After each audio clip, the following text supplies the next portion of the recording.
In this lesson, we will be discussing Autodesk Inventor's user interface. The interface is made up of three main areas. We have the application window, the model browser, and the ribbons. To start with, let's discuss the ribbons. The ribbons encompass the top of your window.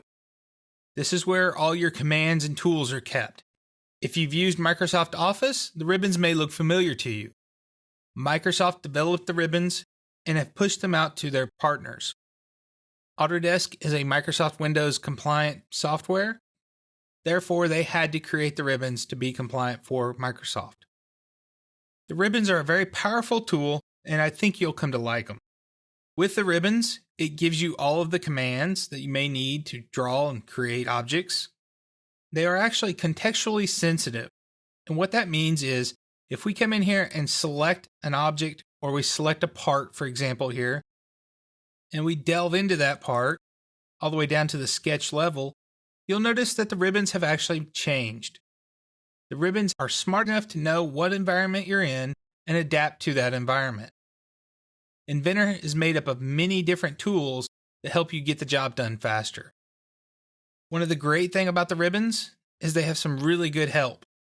If we come up here and we hold our mouse for just a second, it tells us what the tool does and even gives us a graphical representation of it. In this case, it just gives us a little picture to tell us, hey, this is a revolve and this is how it works.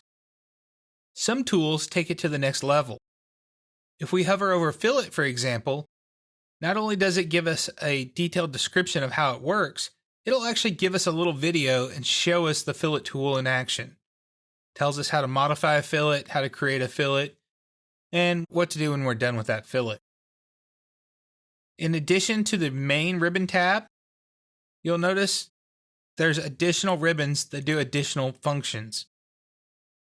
In this course, we do not have time to go through every ribbon and every tool that is available in every ribbon, but to just give you a brief overview of some of the basics, I'll go through the main toolbars that you may need to use. As we dive into each part of each feature, we will discuss it in depth, but there are a few ribbons that you need to know ahead of time. The Tools ribbon, this is where we can get information. This has our distance for measure, and more importantly, it has our application options. This is where you set things like background color of the menu, you can adjust font sizes, you can adjust everything about the screen in the application options. We can also go in here and we can adjust hardware options, we can adjust display options. There's a lot of information in here that allows us to adapt Inventor to our needs. I'm not going to go through every window once again, but I just want you to know where it is if someone else tells you to go there. The next tool is Document Settings. This is important because this is where you set your units. This is how we determine if it's metric or imperial. This also has some information about modeling dimension display. We'll get into more detail later on. The next ribbon tab is Manage. I told you you could adjust your background color in the Tools tab, but in the Manage tab, we can actually adjust the color of the part. This is where we have our styles and we can go in and edit our different materials. Inventor comes with many materials already built in the box that we can do many different things with. But for the most part, this is where you'd go if we needed to modify it. Once again, I'm not going to get into detail in this lesson, but later on we will go into the styles a little bit more. The next tab is the Views tab. This is what gives us the display of our current object. We can set things like shadows and reflections and ground planes, and we can get into quarter and section views later. The Environmental tab, what this does is this allows us to go into different environments. This is where if you have Inventor Pro, you can go into stress analysis. You can go into the Inventor Studio tool that allows you to do photorealistic renderings. We can do different levels of analysis. We can convert it to sheet metal. We can manage our different add-ins. If you have a third-party add-in, this is the tab you would add to it. Next tab is the Getting Started tab. This is where we can get back to our welcome screen. This is a very powerful screen that comes up when you first open Inventor. This has our recent file, our new open. This also has some very good interactive tutorials and skill builders. Takes us out to the internet and go out to Autodesk Exchange, possibly 360 if your company uses that. there's some very powerful tools in here. At the same time, if you don't want the screen to pop up and bug you every time when you open Inventor, come down here and uncheck this display at startup. Hit close, and it'll never come back and bug you. For whatever reason, if you need to come back to it, you can come up here and click welcome. On the screen, you will also notice some additional tools and tutorials that may help you more in the future. If I come back to the assembly level, we'll notice that my tab changes to the assembly tab, and we have my assembly level options.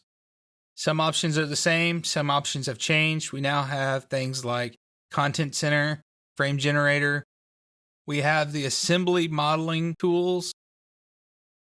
We have the inspect tools that allow us to analyze and measure parts. As we go through the different tabs, they adjust for the different environments. Up at the top, we have the quick access toolbar. This toolbar is always there. What this allows us to do is start a new drawing or a new model, or allows us to open a model or assembly or part. We can save. You have your familiar undo, redo. We have our update, and I'll explain what this does later. We have our selection tools.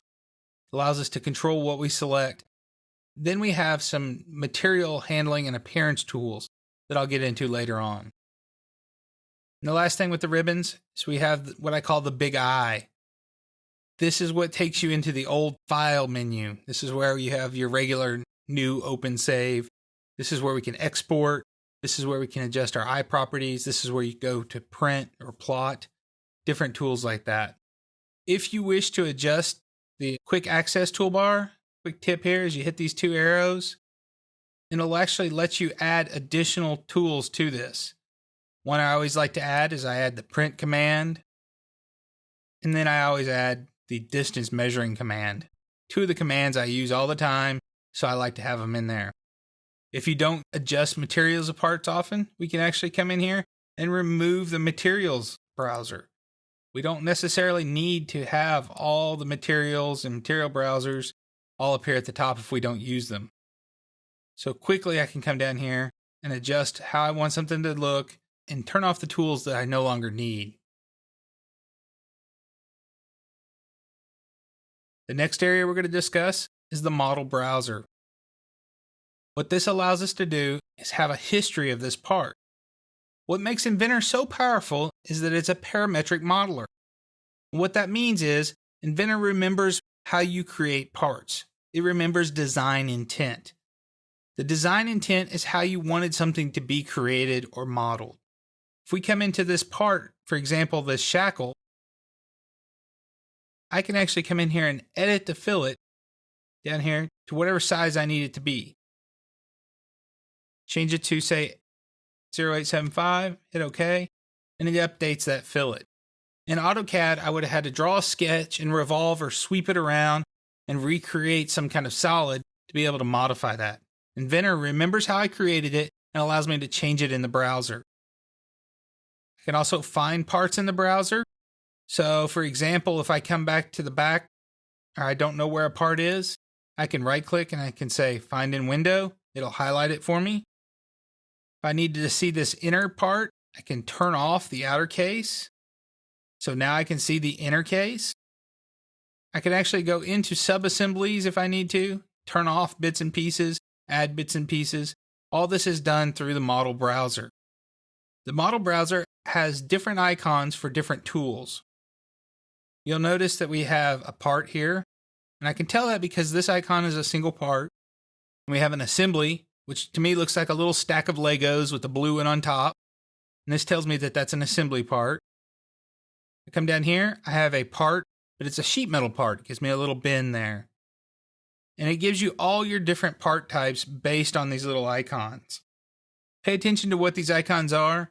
As we go on, we'll discuss them a little bit more in depth. The browser actually changes to your environment as well.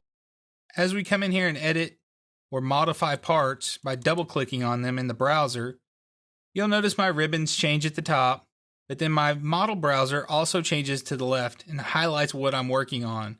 Makes it very easy to get back to the correct part. If you have multiple parts that look very similar, sometimes it's hard to figure out which part it is in the browser you're editing. This allows you to quickly visually see what part it is that you're editing. Lastly, but certainly not least, we have the application window. This is where all the magic happens. This is where you actually create your geometry that will become your part. Inside this window, we have some very basic options that allow us to do some very powerful things. To start with, we have a UCS. AutoCAD users, don't freak out. This UCS is nothing like the AutoCAD UCS. This just lets us know which way is up. Think about it as marking a box as this way is up whenever you're working on something.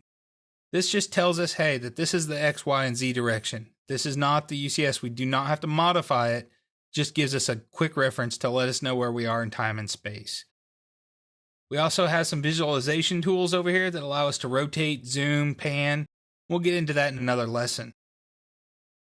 Down at the bottom, we have the status bar. And what this is as I go through different options, it'll come up here and ask me what I'm doing. But down here, it's kind of like the AutoCAD command line. It's telling me to select components. It's asking me for input.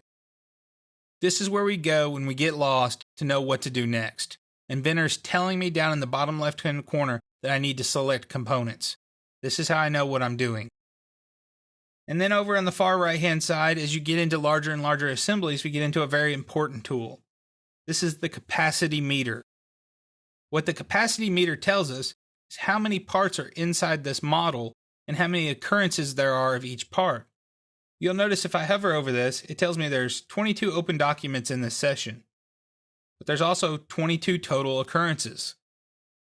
If I were to drop, say, this combo assembly in here, I'm not adding additional files to my model, but I'm adding additional occurrences.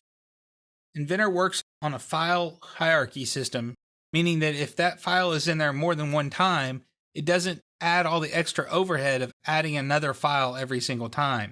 It just adds another occurrence of it. This is how Inventor is so powerful and uses so little memory. So the more of these combo assemblies I add, you'll notice the more occurrences I get, but I still only have 22 open documents. What that means is you can open some just huge assemblies and not have to have some giant supercomputer from NASA to be able to do that. The last thing we're going to talk about the user interface is the help. Up at the top, we have the box for help. Inventor will also go out to the internet and look for help. By default, Inventor's help is internet-based. You can download the help files to your local system. If you don't have access to the internet, you can get your IT guys to do that for you. We also have the communication center where we can get information back on product updates and announcements. And then we have the standard help commands. This is where we can do what's new, shortcuts, and learning tools, where we can get support from Autodesk. And also, if you have a network license, this is where you can go to check it out. The help is very powerful in Inventor. I greatly encourage you, if you get stumped, use the help. So in this lesson, we discussed the application window where we create our geometry, our model browser where our history is kept for our parts, and the ribbon interface.